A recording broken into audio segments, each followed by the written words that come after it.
Assalamualaikum warahmatullahi wabarakatuh. Kembali lagi di channel aku bersama aku Eka. Oke, teman-teman, karena memang pelaksanaan tes CPNS tahun 2021 udah sebentar lagi ya, tinggal menghitung bulan. Karena dari hasil konferensi pers dari BKN disampaikan bahwa CPNS akan dilaksanakan di bulan Mei. Nah, jadi harus siap-siap mulai dari sekarang teman-teman. Nah, video kali ini aku mau share latihan soal nih terkait dengan analisis posisi duduk. Jadi tes intelijensia umum. Jadi dalam tes pelaksanaan SKD itu ada 3, yaitu TIU, TWK, dan TKP. Nah, yang akan aku share kali ini adalah di TIU. Nah, ini adalah pengalaman dari tes CPNS tahun 2019 teman-teman. Jadi soal ini banyak banget keluar ya pada waktu di CPNS 2019. Dan saya juga belajar dari FR tahun CPNS di tahun 2019 karena memang untuk analisis posisi duduk soal ini banyak dan sering kali muncul, maka dari itu akan saya share di video kali ini. Jadi teman-teman yang belum subscribe silahkan subscribe, klik tanda lonceng yang notifikasi semua ya, supaya dapat pembaruan video terbaru dari aku. Dan jangan lupa share, like, dan komen. Silahkan jika ada pertanyaan di kolom komentar, insya Allah akan saya jawab. Dan boleh juga ikuti akun atau follow Instagram saya dan akun Facebook saya. Dan juga bisa gabung di akun Telegram saya. Oke teman-teman, kita simak soal ini. Perhatikan baik-baik cara penyelesaiannya karena setiap soal ada tipe soalnya. Jadi teman-teman simak baik-baik ya supaya nanti bisa mengerjakan soalnya. Semangat selalu dan sukses selalu buat teman-teman semua. Kita simak video berikut ini. Oke, ini adalah soal nomor 1 ya teman-teman. Ada 5 orang yaitu Elsa, Nino, Aldebaran, Andin, dan Reina duduk di suatu deretan kursi saat sedang menyaksikan pertunjukan kesenian tradisional daerah Jawa. Semua kursi menghadap ke arah panggung dan diberi urutan nomor secara berurutan. Setiap orang duduk dengan aturan sebagai berikut. Elsa tidak duduk di kursi nomor 1 dan 5. Aldebaran kursi tepat sebelah kiri Andin. Andin tidak duduk tepat di sebelah Nino. Reina dan Nino duduk bersebelahan. Nino duduk di antara Elsa dan Reina. Jika Aldebaran duduk di kursi nomor 1, manakah pernyataan berikut yang benar? Oke, soal semua ini saya buat sendiri ya teman-teman berdasarkan FR 2019. Oke, kita cari kata kuncinya terlebih dahulu. Ini ada nih, udah ada kategorinya. Kita gambar secara berurutan ya. Ada 5 kursi. Jika Aldebaran duduk di kursi nomor 1, kita urutkan dulu 1, 2, 3, 4, dan 5. Ya, Aldebaran di nomor 1, kita tulis ya teman-teman. Sini Aldebaran. Nah, kemudian kita cari lagi kata kuncinya. Aldebaran duduk di kursi tepat sebelah kiri Andin. Di sini Andin. Dan kita cari lagi kata kuncinya. Elsa tidak duduk di kursi nomor 1 dan 5. Artinya Elsa duduk nomor 3 dan 4 ya. Nah, ini ada lagi Reina dan Nino duduk bersebelahan. Ya. Nah, artinya adalah Reina dan Nino berdampingan. Ya, seperti ini. Nino duduk di antara Elsa dan Reina. Nah, artinya Nino, Elsa, Nino, dan Reina. Nah, udah pas ya. Tinggal sisa 3 kursi. Kita bisa menebak Elsa berarti di urutan nomor 3. Nino nomor 4 dan Reina adalah nomor 5. Oke, sekarang kita lihat jawabannya teman-teman. Nomor A ya, Aldebaran dan Andin tidak duduk berdampingan. Bukan. Elsa duduk di kursi nomor 3. Ya, betul. Jawabannya adalah ya, udah kita lihat B gitu. Nah, jadi soal ini semuanya saya buat sendiri teman-teman. Jika ada persamaan nama tokoh atau apa ya, karena saya mengarang ya untuk soalnya, namun tetap mengacu pada FR 2019 atau soal yang sering muncul di tahun 2019. Oke, sekarang kita bahas yang nomor 2. Pada suatu kegiatan ekstrakurikuler di kampusnya, Andi, Eksa, Gendis, Putri, Ana, Saga, Rizky, dan Dwi duduk mengelilingi meja bundar dengan posisi duduk. Gendis duduk di antara Eksa dan Putri. Andi dan Ana duduk berhadapan, Saga duduk di sebelah kiri Andi, Putri duduk tepat di sebelah kanan Ana, Dwi dan Saga tidak duduk berdampingan, Rizky duduk di sebelah kanan Saga. Dari keterangan di atas, siapakah yang duduk sebelah kiri Ana? Oke, udah ada clue-nya, kata kuncinya. Kita akan menjawab soal ini. Oke, sekarang kita akan jawab teman-teman. Jadi ini ada 8 orang, kita hitung ya. Andi, Eksa, Gendis, Putri, Ana, Saga, Rizky, dan Dwi. 8 orang mengelilingi meja bundar. Kita gambar mejanya. Nah, sudah ada 8, artinya kita tentukan titiknya terlebih dahulu. 8 orang ya. Oke. 1, 2, 3, 4, 5, 6, 7, 8. Kata kunci yang pertama adalah Andi dan Ana duduk berhadapan. Nah, taruhlah di bawah sini adalah Andi, karena mereka berhadapan. Cari aja posisi yang berhadapan ya. Kemudian ini Ana. Oke. Nah, selanjutnya kita akan cari kata kuncinya lagi teman-teman ya. Di sini Saga duduk di sebelah kiri Andi. Saga udah ada posisi Andi, tinggal di sebelah kiri ya. Lalu selanjutnya adalah Putri duduk di tempat sebelah kanan Ana. Di sini adalah Putri. Ya. Kemudian ada lagi Rizky duduk di sebelah kanan Saga. Ya, Saga udah di sini, artinya sebelah kanannya adalah Rizky. Ya, Rizky di sini. Oke. Lalu Gendis duduk di antara Eksa dan Putri ya. Udah ada nih kata kuncinya, Gendis duduk di antara Eksa dan Putri ya. Artinya di tengah di sini adalah Gendis karena udah tahu ya Putri. Putri di sebelah kiri Ana.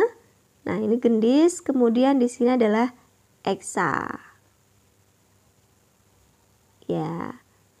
Dan sisa 1 artinya di sini Dwi. Oke, dari keterangan di atas siapakah yang duduk di sebelah kiri Ana adalah Dwi. Oke, jawabannya adalah A gitu teman-teman. Ya, ini semua soal saya buat sendiri, tapi berdasarkan FR atau yang keluar di tahun 2019. Oke teman-teman, kita lihat nomor 3. Ya, di soal berderet menempel secara berurutan, yang duduk di setiap meja saling berhadapan, jadi duduknya berhadapan. Orang tersebut adalah Siska, Rita, Ani, Ika, Budi, Wawan, Didi, dan Ahmad. Ada 8 orang teman-teman. Aturan duduknya nih diperhatikan adalah laki-laki dan perempuan tidak boleh duduk bersebelahan. Artinya mereka saling berhadapan. Meja merah terletak di urutan paling kiri, meja biru terletak di antara meja kuning dan putih. Diketahui dengan ketentuan sebagai berikut. Siska duduk di meja putih yang letaknya 2 meja di kanan meja kuning. Ani duduk di meja kuning. Ika duduk berhadapan dengan Ahmad. Budi duduk berhadapan dengan Siska dan tidak mau bersebelahan dengan Wawan dan Ahmad. Wawan duduk di sebelah kanan Ahmad. Dari pernyataan di atas, yang duduk berhadapan di meja biru adalah, kita cari kata kuncinya. Lagi-lagi kata kunci teman-teman, perhatikan ya, kata kunci. Ya, ini ada kata kuncinya sudah, kita gambar dulu. Ada 4 meja ya, 1, 2, 3, dan 4. Nah, kita cari kata kuncinya teman-teman ya, harus dengan teliti ya, perhatikan dengan seksama. Nah, di sini udah ada urutannya ya. Ini meja merah terletak di urutan paling kiri, meja biru terletak di antara meja kuning dan putih. Nah, artinya di paling kiri adalah meja merah. Nah, meja biru adalah di tengah ya, urutan nomor 3. Ya, sini meja biru. Nah, kemudian meja kuning dan putih jadi di antara. Nah, kita cari nih kata kuncinya. Siska duduk di meja putih yang letaknya 2 meja di kanan meja kuning. Ya, artinya adalah paling kanan itu adalah meja putih ya, paling kanan meja putih, dan di sini adalah meja kuning nomor 2, tengah biru.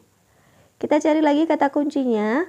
Ani duduk di meja kuning. Nah, di meja kuning ini adalah Ani ya, gitu teman-teman ya. Jadi cari kata-kata kunci yang sudah pasti, yang bisa dijadikan ukuran ya. Nah, selanjutnya ini Siska ya, tadi di meja putih itu adalah Siska ya. Maaf kalau tulisannya karena agak sulit ya. Jadi Budi duduk berhadapan dengan Siska dan tidak mau bersebelah dengan Wawan.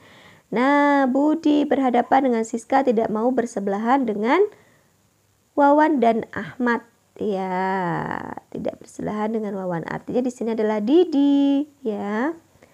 Oke, Didi ya, karena tidak bersebelahan dengan Wawan dan Ahmad. Nah, Wawan duduk di sebelah kanan Ahmad. Nah, ini berarti tinggal Wawan dan Ahmad. Wawan di sebelah kanannya Ahmad, berarti Ahmad di pinggir ya. Ika duduk berhadapan dengan Ahmad.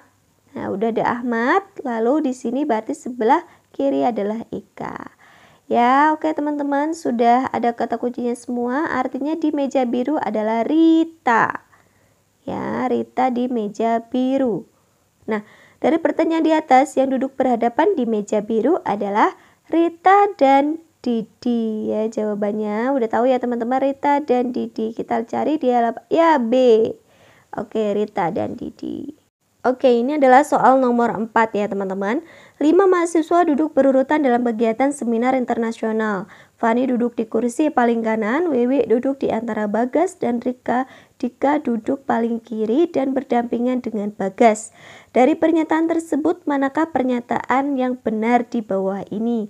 A. Rika dan Wiwi duduk berdampingan. B. Rika duduk di kursi sebelah Bagas. C. Bagas dan Dika tidak duduk bersebelahan. D. Fani duduk di sebelah kiri. E. Bagas dan Wiwi tidak duduk bersebelahan. Jadi teman-teman, perhatikan sekali lagi, cari kata kunci yang pasti terlebih dahulu untuk menjawab soal analitis duduk ya. Oke, ini adalah udah ada kata kuncinya, ada 5 mahasiswa duduk berurutan. Kita gambar terlebih dahulu. Totalnya 5 ya. Dia duduk di kursi secara berurutan. Oke, anggaplah lurus teman-teman. Ya, selanjutnya kita cari kata kuncinya. Oke. Fani duduk di kursi sebelah paling kanan. Fani, F ya, pakai simbol aja. Lalu kita cari lagi kata kuncinya nih. Dika duduk paling kiri dan berdampingan dengan Bagas. Ini artinya Dika sebelah kiri, Bagas ya sampingnya ya. Selanjutnya kita cari lagi. Wiwi duduk di antara Bagas dan Rika. Oke, Bagas sudah tahu di mana, Rika artinya Wiwi di tengah. Ya, pertanyaannya adalah mana pernyataan yang benar? Rika dan Wiwi duduk berdampingan. Rika duduk di kursi sebelah Bagas, tidak. Bagas dan Dika tidak duduk bersebelahan. Bagas Dika bersebelahan, bukan. Fani duduk di sebelah Wiwi, bukan. Bagas dan Wiwi tidak duduk bersebelahan. Bagas dan Wiwi duduk bersebelahan ya teman-teman. Rika dan Wiwi duduk berdampingan. Nah, jawabannya adalah A. Ya, Rika dan Wiwi duduk berdampingan. Oke teman-teman, terlihat mudah, cuma nanti memang agak harus kita penuh dengan konsentrasi cara menjawabnya teman-teman ya. Yang diduduki oleh 5 orang. A duduk berhadapan dengan E. B duduk di sebelah kanan A. B duduk di antara A dan C. F duduk berhadapan dengan B. Dari pernyataan tersebut, manakah kursi yang kosong? A antara kursi A dan C. B antara kursi A dan F. C kursi kedua setelah F. D kursi ketiga dari kanan A. E kursi sebelah kanan E. Nah, jadi sekali lagi teman-teman, cara pengerjaannya adalah kita cari kata kuncinya terlebih dahulu untuk mempermudah. Tapi memang untuk soalnya tipenya seperti ini. Nanti mungkin ada beberapa poin yang berubah gitu ya. Tapi intinya adalah sama gitu ya. Jadi memang ini banyak banget keluar di tahun 2019 gitu. Oke, kita sekarang akan jawab. Perhatikan baik-baik teman-teman. Oke, pada sebuah meja bundar, jadi mereka ya duduk di meja bundar. Kita buat mejanya, terdapat 6 kursi. 1, 2, 3, 4, 5, dan 6. Anggaplah gambarnya seperti ini ya teman-teman semua. Nah, lalu kita cari kata kuncinya lagi, ada 5 orang ya, artinya ada meja 1 yang kosong. A duduk berhadapan dengan E. Ya, kita cari yang posisi berhadapan. Taruh di sini A, kemudian ya A, dan ini adalah E ya. B duduk di sebelah kanan A ya. B duduk di sebelah kanan A. A di sini adalah B kanannya. Kemudian B duduk di antara A dan C ya. B duduk di antara A dan C. Oke. Lalu F duduk berhadapan dengan B. Kita sudah tahu posisinya B di sini, berarti sini adalah F ya. Nah, artinya ada yang kosong, 1 adalah yang belum adalah D. Ya, oke. Dari pernyataan tersebut, manakah kursi yang kosong? Kita sudah bisa jawab nih. Antara kursi A dan C, bukan ya. Antara kursi A dan F. Ya, benar, jawabannya adalah D. B ya. Jawabannya B, yaitu yang kosong kursi D. Ya, oke teman-teman, simpel, mudah, dan sederhana. Mudah-mudahan bisa dipahami. Jika ada pertanyaan silahkan di kolom komentar. Ya, gimana teman-teman? Udah lihat latihan soalnya? Teman-teman bisa praktekkan di rumah juga ya untuk latihan soal, perbanyak latihan soal. Jadi yang terpenting adalah kita pahami soalnya, tipe soalnya seperti apa, dan kita cari jawaban tercepat atau termudahnya. Supaya kita juga bisa mengerjakan dengan tepat dan benar gitu ya. Yang paling penting adalah konsentrasi dan tidak usah panik, karena itu membuyarkan semua konsentrasi kita kalau kita udah panik. Jadi teman-teman pahami tipe soalnya dan cari jawabannya. Gitu teman-teman, share video kali ini saya akan share berbagai soal tes CPNS di video saya selanjutnya. Jadi jangan lupa yang belum subscribe silahkan subscribe, klik tanda lonceng yang notifikasi semua ya, supaya dapat video terbaru dari aku. Dan like, share, dan komen. Kalau ada pertanyaan silahkan di link komentar. Dan juga jangan lupa follow akun Instagram dan Facebook saya. Bisa juga ikuti grup Telegram. Oke, terima kasih. Wassalamualaikum warahmatullahi wabarakatuh.